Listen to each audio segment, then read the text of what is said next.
آج انشاءاللہ تعالی ہم سورۃ البقرہ کی آیت نمبر 253 سے سٹارٹ لیں گے،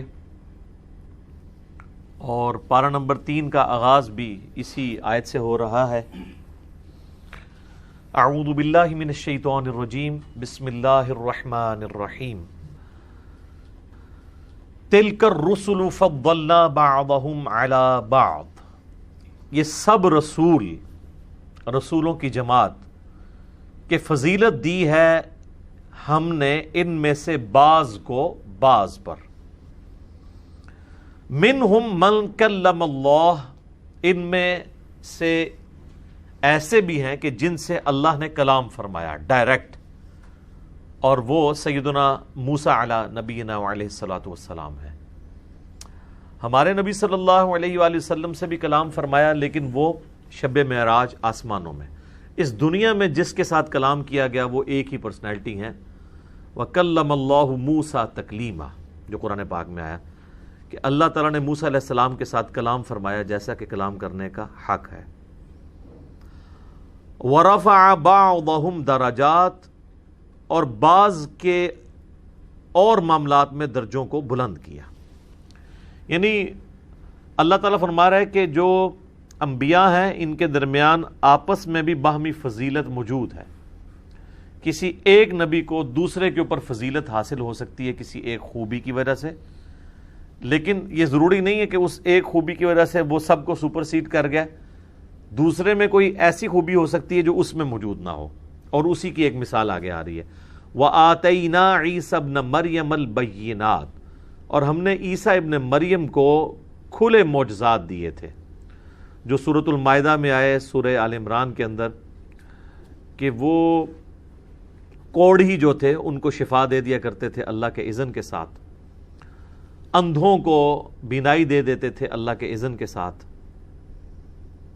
اسی طریقے سے مٹی کی مورت میں وہ پھونک مارتے تھے تو وہ پرندہ بن جاتی تھی اللہ کے اذن سے، اور اللہ تعالیٰ نے ان کو یہ بھی کوالٹی دی تھی کہ وہ غیبی خبریں دیا کرتے تھے اللہ کے اذن سے۔ وَأَيَّدْنَاهُ بِالرُّوحِ الْقُدُسِ، اور ہم نے ان کی مدد فرمائی تھی روح قدس کے ذریعے۔ روح قدس سے مراد سیدنا جبرائیل علی نبینا وعلیہ الصلوۃ والسلام۔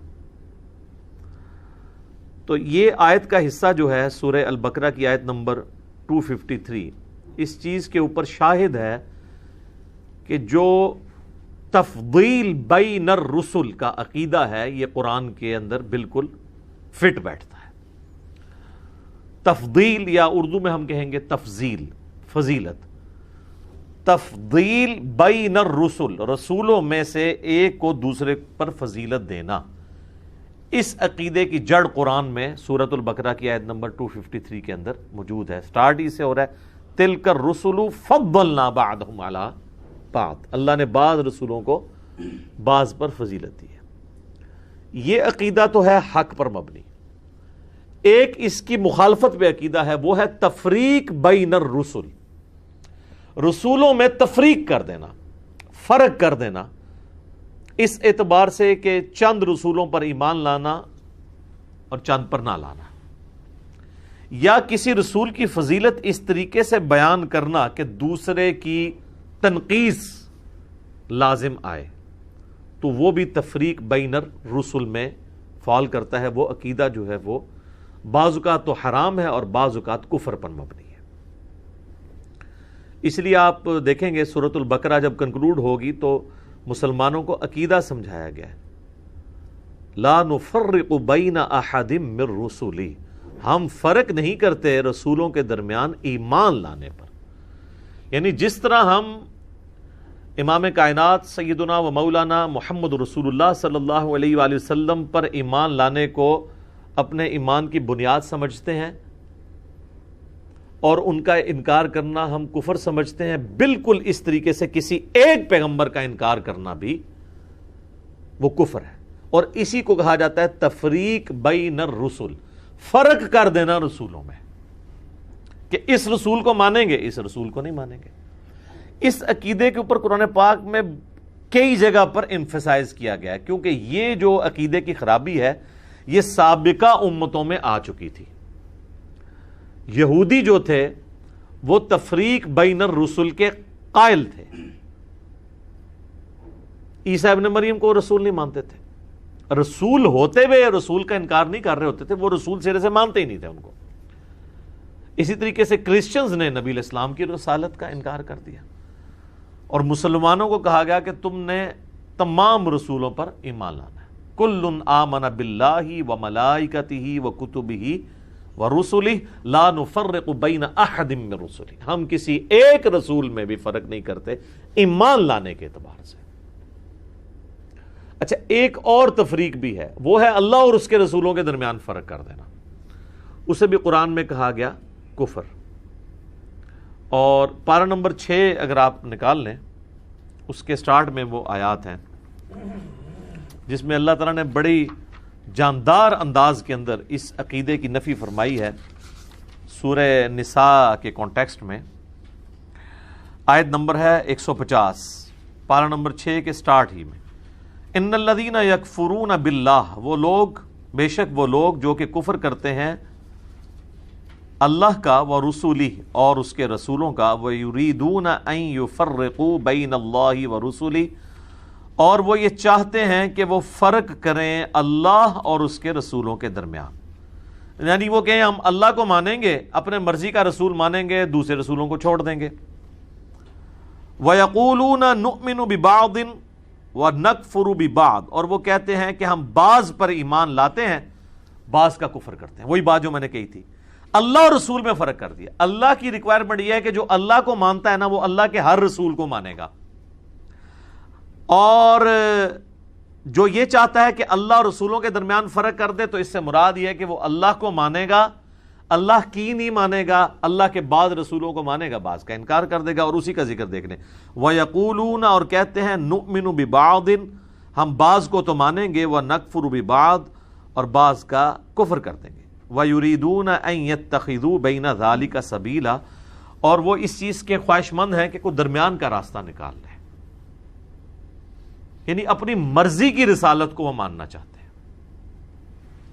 اب آپ کو اس عقیدے کی اہمیت کا اندازہ ہوگا کہ مسلمانوں کو جو بار بار یہ کہا جا رہا ہے نا کہ تمام رسولوں پر ایمان لانا ہے، کسی رسول میں آپ نے فرق نہیں کرنا، اس لیے کہ یہ عقیدہ ایمانیات میں داخل ہے۔ جو یہ کرے گا، یعنی تفریق بین الرسل کرے گا، وہ کافر ہے۔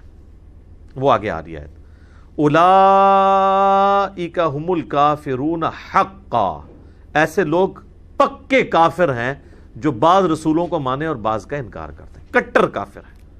وَأَعْتَدْنَا لِلْكَافِرِينَ عَذَابًا مُهِينًا، اور ایسے کافروں کے لیے اللہ نے ذلیل و خوار کر دینے والا عذاب تیار کر رکھا ہے۔ وَالَّذِينَ آمَنُوا، اور اس کے اگینسٹ وہ ہیں جو اہل ایمان ہیں۔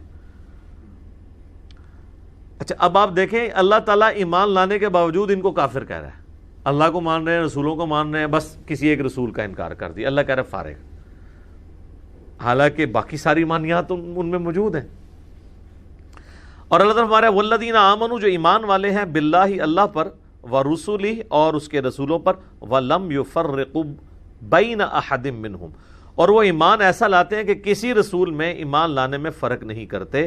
اولئک سوف یؤتیہم اجورہم، یہ وہ لوگ ہیں جن کو عنقریب اللہ تعالیٰ ان کے اعمال کا پورا پورا اجر دے گا۔ وَكَانَ اللَّهُ غَفُورًا رَحِيمًا، اور اللہ تعالیٰ بخشنے والا مہربان ہے۔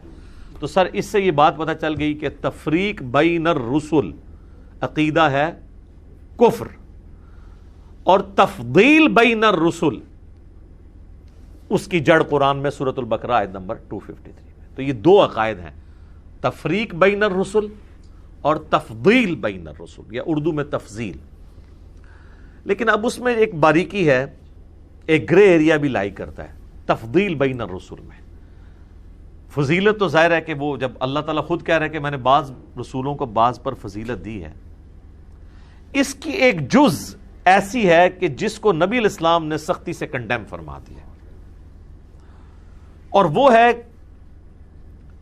ایسی فضیلت بیان کرنا کہ جس میں کسی دوسرے نبی کو نیچا کرنا مقصود ہو، چاہے وہ ڈائریکٹلی ہو یا انڈائریکٹلی۔ ڈائریکٹلی تو ظاہر ہے سب ہی اس کو عیب سمجھیں گے، انڈائریکٹلی بھی اگر ایسا کام کیا گیا تو نبی علیہ السلام نے اسے ناپسند فرمایا۔ اس کے ثبوت میں صحیح بخاری اور صحیح مسلم دونوں میں حدیث موجود ہے، ایک یہودی اور مسلمان کا آپس میں جھگڑا ہوا۔ اب ظاہر مسلمان صحابی تھا، بعض دوسری روایتوں میں ملتا ہے کہ یہ شخص سیدنا ابوبکر صدیق تھے رضی اللہ تعالیٰ عنہ۔ تو اس یہودی نے کہا کہ اللہ تعالیٰ نے موسیٰ علیہ السلام کو تمام جہان والوں پر فضیلت دی۔ تو اس صحابی نے کہا کہ اللہ تعالیٰ نے نبی صلی اللہ علیہ وآلہ وسلم کو تمام جہان والوں پر فضیلت دی۔ جب صحابی یہ بات کر رہا ہے تو یقیناً وہ حضرت موسیٰ علیہ السلام کی تنقیص اس کے تحت شعور میں بھی کہیں نہیں ہے، نہ اس میں کوئی ایسا جملہ ہے، نہ حضرت موسیٰ کی کوئی فضیلت کا وہ انکار کر رہا ہے۔ بہرحال اسی جھگڑے کے دوران اس صحابی نے اس یہودی کے منہ پہ تھپڑ مار دیا۔ وہ شکایت لے کے نبی علیہ السلام کے پاس حاضر ہوا تو آپ صلی اللہ علیہ وآلہ وسلم نے اپنے صحابی کو ڈانٹا اور آپ نے فرمایا تم نے ایسا کیوں کہا؟ اب وہ آگے سے جسٹیفیکیشن دے سکتا تھا کہ جی اعلیٰ حضرت نے نہیں فرمایا سب سے اولا و اعلیٰ ہمارا نبی، سب سے بالا و اعلیٰ ہمارا نبی، بلکہ اعلیٰ حضرت تو اس سے بھی ایک سٹیپ آگے گئے ہیں، کس کو دیکھا یہ موسیٰ سے پوچھے کوئی، آنکھ والوں کی ہمت پہ لاکھوں سلام۔ یہ ہے تنقیص والا جملہ کہ موسیٰ سے کوئی پوچھے کہ وہ تو اللہ کی تجلی نہیں دیکھ سکے، اور نبی علیہ السلام کو اللہ تعالیٰ نے اپنا دیدار کروایا، خواب میں تو ظاہر ثابت ہے۔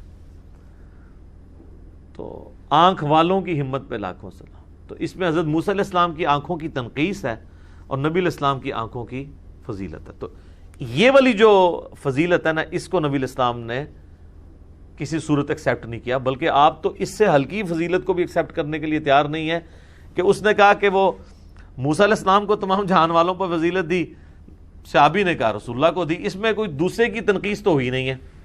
تو نبی علیہ السلام نے اس میں فرمایا کہ مجھے یونس ابن متا پر بھی فضیلت مت دو۔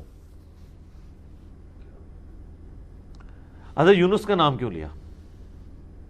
حضرت یونس علیہ السلام واحد پیغمبر ہیں جن پہ اللہ تعالیٰ نے گرفت فرمائی ہے بڑی سختی کے ساتھ، ان کی ایک اجتہادی خطا کی وجہ سے کہ انہوں نے وحی کا انتظار کیے بغیر اپنی قوم کو اسی حالت پہ عذاب کے آثار ظاہر ہونے کے بعد چھوڑ دیا کہ اب ان پہ تو عذاب آ جائے گا،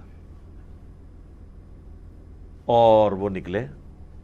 یوٹیوب پہ میری ویڈیو بھی ہے حضرت یونس علیہ السلام کا واقعہ، وہ آپ دیکھ لیں۔ سمندری سفر پہ جب نکلے تو وہ جہاز تھا یا کشتی تھی، وہ ہچکولے کھانا شروع ہو گئی، قورا ڈالا گیا تو حضرت یونس علیہ السلام کے نام نکلا، 3 دفعہ ڈالا گیا، تینوں دفعہ ان کے نام نکلا۔ پھر اس ٹریڈیشن کے اندر جو کچھ کیا جاتا تھا، اور اس پورے واقعے کا ذکر قرآن میں اشارتاً موجود ہے کہ ان کو پھر سمندر میں یا اس پانی میں ڈال دیا گیا، پھر ایک مچھلی نے انہیں نگل لیا۔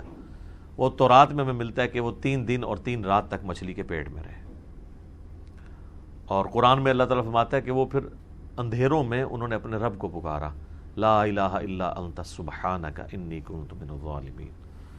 اور سورہ الصافات میں آتا ہے، یہ تو سورہ الانبیاء میں آیت ہے، آیت کریمہ جو ہے سورہ الصافات میں آیا کہ اگر یونس اگر ہمیں ان الفاظ کے ساتھ نہ پکارتا تو پھر مچھلی کے پیٹ سے اس دن نکالا جاتا جس دن مردے اپنی قبروں سے نکالے جائیں گے۔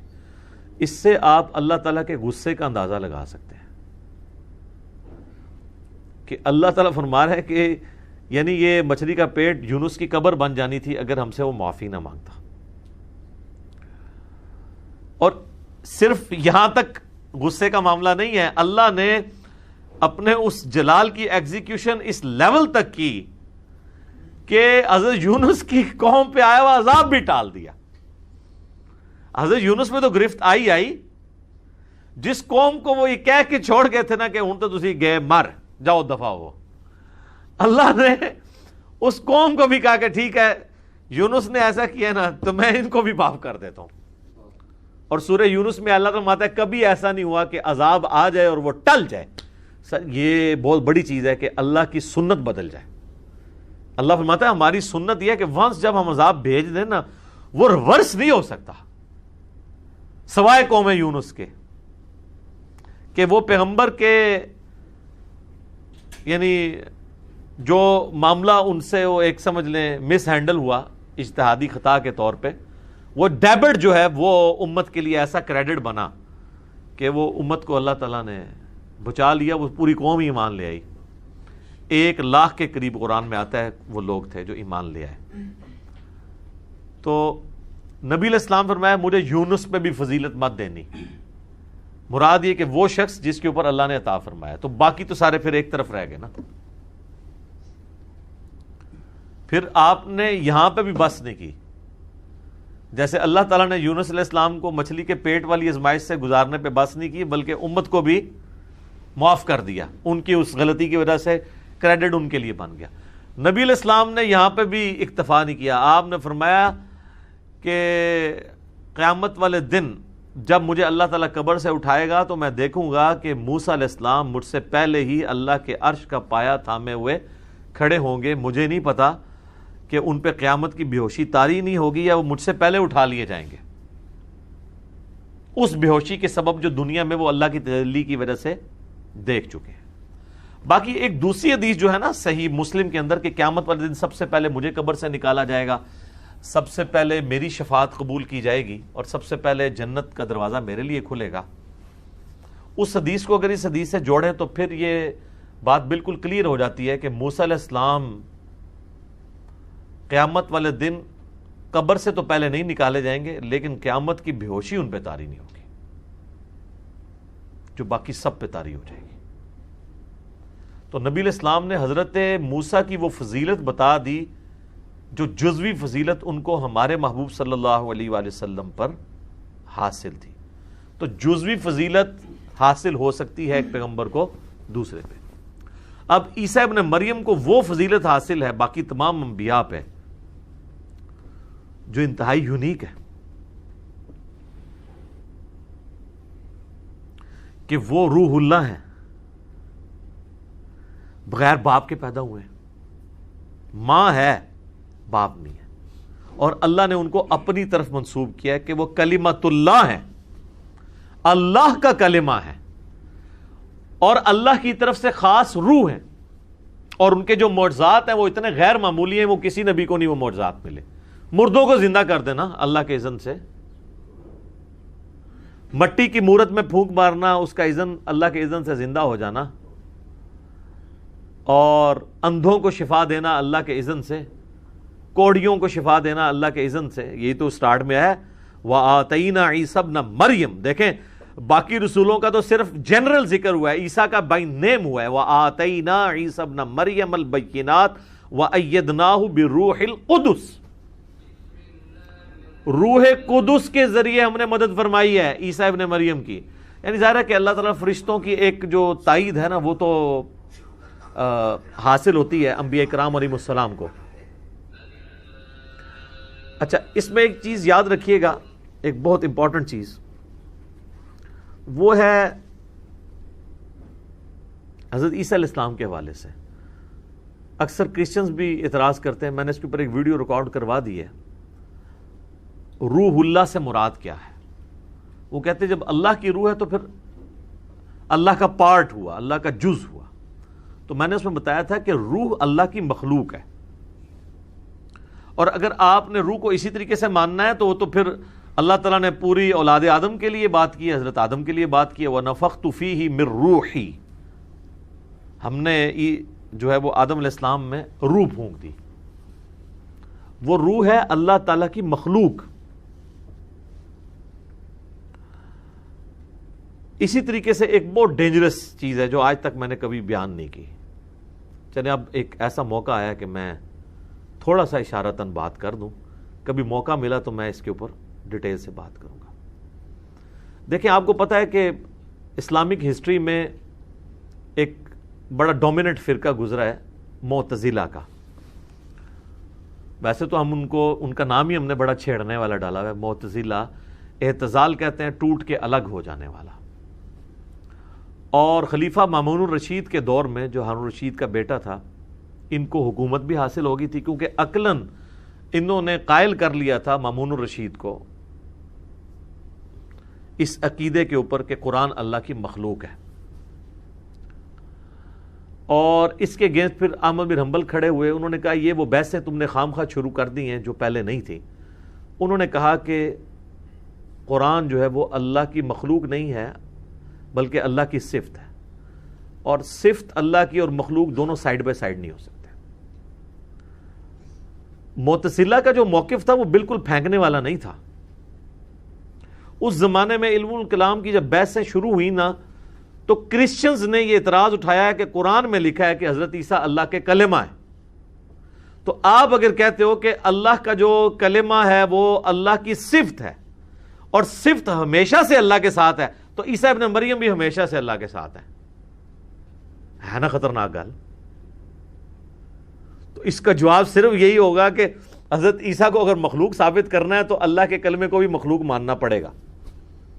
اگر آپ یہ کہیں گے کہ اللہ کا کلمہ اللہ کی صفت ہے اور اللہ کی صفت ہمیشہ سے اللہ کے ساتھ ہے, تو وہ کہتے ہیں پھر عیسیٰ ابن مریم بھی ہمیشہ سے ہے تو وہ بھی گاڈ ہے.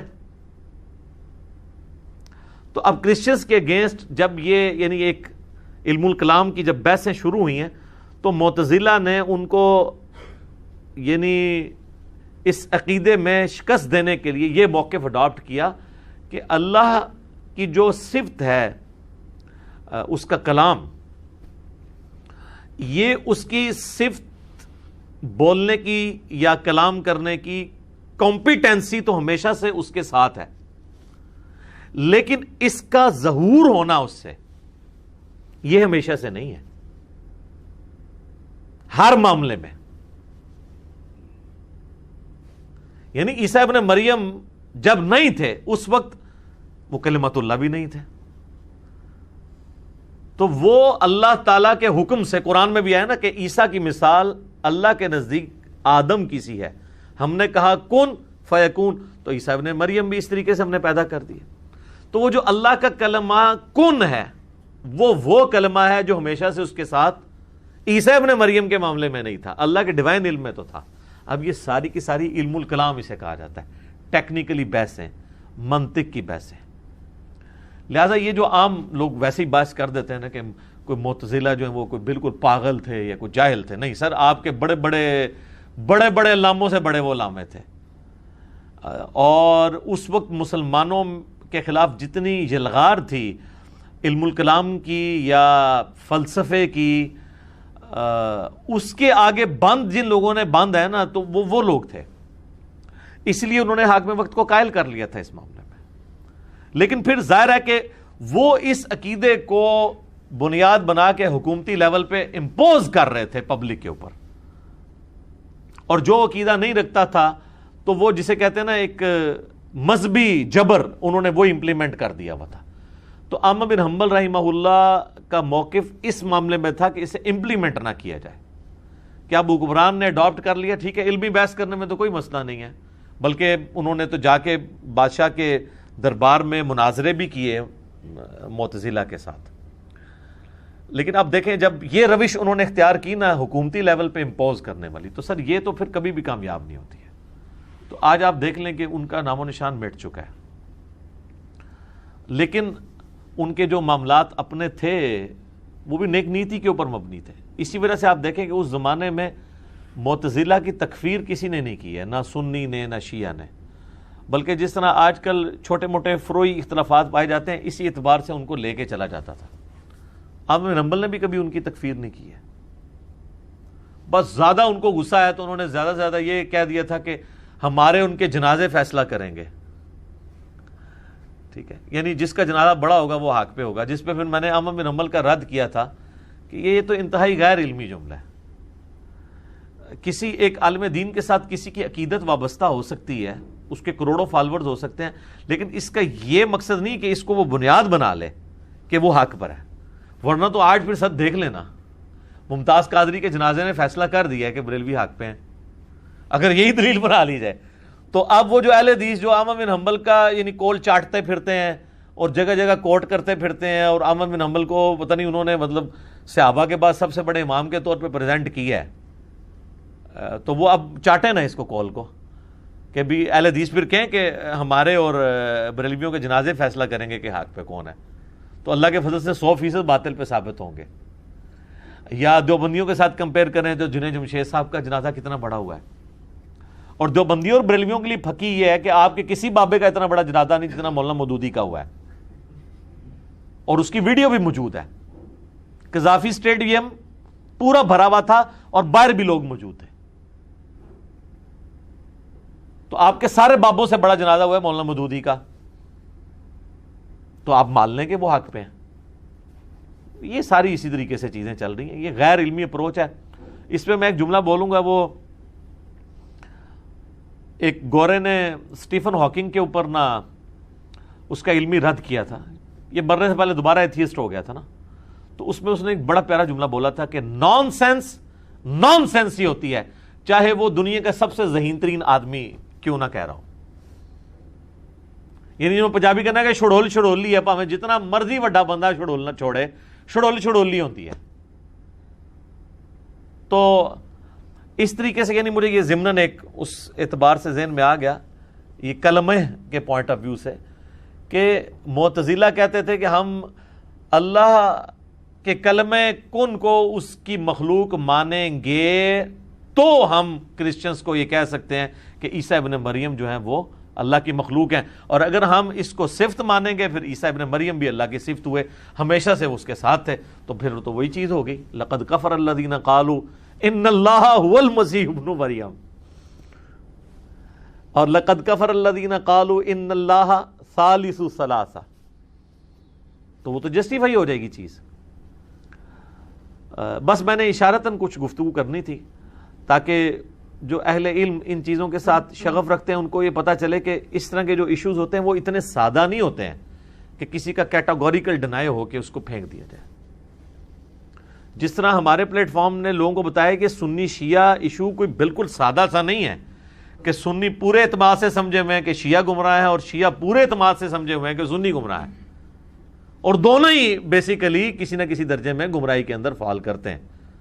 وہ جب ہماری ویڈیو سامنے آتی ہے نا تو شیعوں کے بھی کان کھڑے ہوتے ہیں کہ نہیں یار ہم تو بالکل ہی ان کو تو مطلب سمجھا بتا سنی اس طرح نہیں ہے جس طرح ہمیں بتایا گیا ہے, اور سنیوں کے کانوں سے جو دھواں نکل رہا ہے وہ تو آپ کو پتا ہے میری ویڈیوز کی وجہ سے کہ یار شیعہ اس طرح نہیں ہے جس طرح ہم نے ویسے ہی سمجھا ہوا تھا. تو آج میں نے ایک تیسرے فرقے کا بھی اضافہ کر دیا کہ معتزلہ بھی ایسے نہیں ہے کہ آپ نے ان کو ویسے ہی سمجھا ہوتا ہے کہ اڈے ڈنگر سن جناب کو کہتے سن قرآن اللہ دی مخلوق ہے, تو بھائی ایڈے بڑے بڑے مسئلے وہ تو بڑے ہوئے سن, اتنا سادہ معاملہ نہیں تھا. تو نہ یہ کوئی عقیدہ ایسا ہے کہ جو بنیادی عقائد میں سے ہے کہ اس کے اوپر کسی کی آپ تکفیر کریں. اگر کوئی اس کی تعویل کرتا ہے تو اس میں بھی تعویل ممکن ہے, وہ بھی پورے اخلاص کے ساتھ ان معاملات کو لے کے چل رہے تھے. اچھا, اسی طریقے سے ایک فضیلت کی مثال میں نے آپ کو یہ دے دی نا حضرت موسیٰ علیہ السلام کی اور حضرت عیسیٰ علیہ السلام کی. اب ہمارے نبی علیہ السلام کے تو والد تھے, تو اس اعتبار سے ہمارے نبی علیہ السلام پہ حضرت عیسیٰ علیہ السلام کو فضیلت ہے, اور حضرت آدم علیہ السلام کی تو نہ ماں نہ باپ, ان کو باقی تمام انبیاء پہ فضیلت اس اعتبار سے ہے اللہ نے انہیں اپنے ہاتھوں سے بنایا جیسا کہ اس کی شان کے لائق ہے, اور ان کے ذریعے نسل انسانی چلائی. یہ ان کی بہت بڑی ایک فضیلت ہے جو کسی کو نہیں حاصل ہو سکتی. ٹھیک ہے, اب جو کوئی کر لے, یعنی اگر کوئی یعنی اس حدیث کی غلط تعویل کرتا ہے جو دلائل النبوہ میں ہے اور مسند امام احمد میں ہے کہ میں اللہ کے ہاں اس وقت بھی خاتم النبیین لکھا تھا جب آدم روح اور مٹی کے درمیان تھے, تو اس سے مراد اللہ کے علم میں ہے, کیونکہ روحیں تو پہلے پیدا ہو گئی تھی, جسم بعد میں آئے. لیکن اس کی بنیاد میں اگر آپ یہ کہیں کہ نبی علیہ السلام حضرت آدم سے پہلے تھے, تو پھر نبی علیہ السلام اولاد کس کی ہیں؟ آدم علیہ السلام کی. خود بخاری مسلم میں آتا ہے کہ مجھے جو ہے وہ اولاد آدم کے سب سے بہترین گروہ میں اللہ تعالیٰ نے رکھا ہے. نبی علیہ السلام خود تو اپنے آپ کو کہہ رہے ہیں کہ میرا باپ آدم ہے, آپ یہ کہنا چاہ رہے ہیں نہیں وہ آدم سے بھی پہلے ہیں. تو یہ اب ایک میتھمیٹیکل ایرر آ جائے گا نا. ایک شخص اگر اپنے باپ سے پہلے ایگزسٹ کرتا ہے تو وہ اپنے باپ کی اولاد کیسے ہوا؟ تو اس طریقے سے فضیلتیں نہیں ثابت ہوتی ہیں. اسی طریقے سے بخاری شریف میں آتا ہے کہ قیامت والے دن سب کے سب لوگ ننگے اٹھائے جائیں گے. سب سے پہلے اللہ تعالیٰ ابراہیم علیہ السلام کو لباس پہنائے گا اور پھر باقی انبیاء کو. اب یہاں پہ حضرت ابراہیم علیہ السلام کی فضیلت باقی انبیاء پہ ثابت ہو جاتی ہے کہ ان کو اللہ تعالیٰ سب سے پہلے لباس پہنائے گا. اسی طریقے سے صحیح مسلم میں آتا ہے 431 نمبر حدیث ہے کہ شب معراج اللہ تعالیٰ نے بیت المقدس میں تمام انبیاء کو جب جمع کیا، یہ عالم برزخ کی چیز تھی، دنیا میں ابزرو نہیں ہو سکتی معجزانہ طور پہ، تو جبرائیل نے مجھے کہا کہ آپ ان کی امامت کروائیں۔ تو نبی علیہ السلام کو امامت میں فائز کر کے اللہ تعالیٰ نے تمام انبیاء تک یہ میسج دیا کہ نبی صلی اللہ علیہ وآلہ وسلم امام الانبیاء ہیں۔ اب یہ وہ فضیلت ہے جو باقی انبیاء پہ نبی علیہ السلام کو حاصل ہے، اور یہ کلی فضیلت کے طور پہ ہے، کیونکہ امامت اور لیڈرشپ اس کو دی جاتی ہے جو کلی طور پہ باقیوں پہ فضیلت رکھتا ہو، لیکن اس کلی فضیلت سے مراد جزیات کی فضیلت نہیں ہے، اور یہ چیز صحابہ کرام میں بھی ہے۔ صحابہ کرام میں بھی اہل سنت کے ہاں یہ ایگریڈ اپان ہے کہ کلی فضیلت شیخین سیدنا ابو بکر اور عمر رضی اللہ عنہما کو باقی صحابہ پر حاصل ہے۔ رہا جزوی فضائل، تو کسی ایک صحابی کی فضیلت حضرت ابو بکر اور عمر پہ بھی ہو سکتی ہے جزیات میں، جیسا کہ صحیح مسلم میں آتا ہے، اور حضرت ابو ہریرہ خود بیان کر رہے ہیں کہ وہ جو خیبر والی حدیث ہے کہ حضرت عمر کہتے تھے کہ مجھے پوری رات خواہش رہی کہ وہ خیبر والا دن جھنڈا مجھے ملے، لیکن حضرت علی کو ملا۔ اور بخاری مسلم میں آتا ہے کہ سعد ابن ابی وقاص کہتے ہیں کہ جب حضور نے پہلے ہی ایک دن پہلے کہہ دیا نا میں کل اس شخص کے ہاتھ میں جھنڈا دوں گا جو اللہ اور اس کے رسول سے محبت کرتا ہے، اللہ اور اس کا رسول اس سے محبت کرتے ہیں، اور اللہ تعالیٰ مجھے امید ہے اس کے ہاتھوں پہ فتح دے گا جو اتنے عرصے سے فتح نہیں ہو رہی تھی، تو ہم سب لوگ پوری رات اس شوق میں سو نہیں سکے کہ ہم میں سے کون خوش نصیب ہوگا۔ تو اب اس طرح کی فضیلت یعنی حاصل ہو سکتی ہے۔ مولا علی کے حق میں یہ بہت بڑی فضیلت ہے۔ ایون امہات المومنین میں بھی آپ دیکھیں ایک ماں کی فضیلت دوسری ماں کے اوپر، جیسا کہ نبی علیہ السلام فرمایا کہ میری وفات کے بعد سب سے پہلے مجھے میری وہ بیوی آ کے ملے گی جس کے ہاتھ سب سے لمبے ہیں۔ تو امہات المومنین فزیکلی اپنے ہاتھ ناپا کرتی تھی، فوت ہوگی حضرت زینب پہلے، انہوں نے کہا اچھا حضرت زینب سب سے بڑھ کر صدقہ اور خیرات کرنے والی تھی، تو حضور کا کہنے کا مطلب یہ تھا اس کے ہاتھ لمبے ہیں، یعنی وہ تقسیم کرتی ہے۔ تو یہ اب آپ دیکھیں کہ رسول اللہ کی بیویوں میں سب سے پہلے جس کو یہ شرف ملا ہے کہ مر کے رسول اللہ تک پہنچی ہے وہ حضرت زینب ہے۔ اب دیکھیں اب یہ فضیلت باقی بیویوں کو نہیں مل سکی۔ اور بخاری مسلم میں آتا ہے کہ میرے اہل بیت میں اوورآل سب سے پہلے مجھے مر کے میرے تک جو پہنچے گا وہ فاطمہ ہوگی، وہ 6 مہینے بعد ہی فوت ہو گئی تھی۔ سب سے پہلے حضور کی یعنی کوئی بیوی بھی فوت نہیں ہوئی، آپ کے کوئی گھر والے بھی نہیں، سب سے پہلے سیدہ فاطمہ۔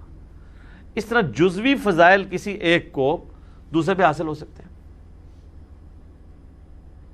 حضرت ابو عبیدہ ابن جرح کے بارے میں حضور نے فرما دیا کہ ہر امت کا کوئی نہ کوئی ہر نبی کے ساتھ ایک امانت دار ہوتا ہے، میری امت میں میرا امین جو ہے وہ ابو عبیدہ ابن جرح ہے۔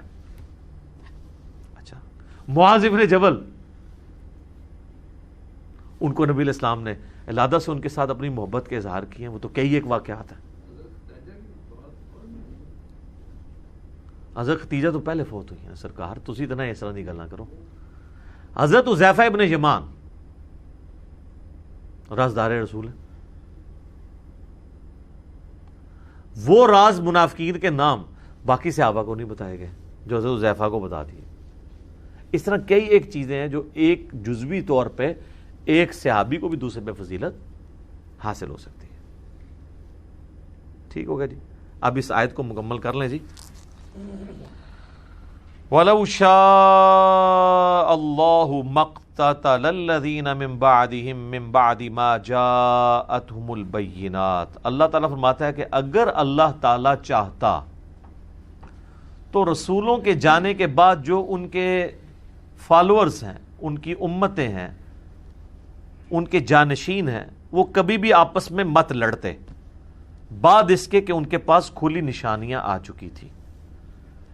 یعنی انبیاء آ گئے، کتابیں آ گئیں، اس کے باوجود انبیاء کے ماننے والے کیوں آپس میں اختلاف کرتے رہے؟ اور یہاں لفظ ہے قتل کا، یعنی لڑائی تک بھی کرتے رہے۔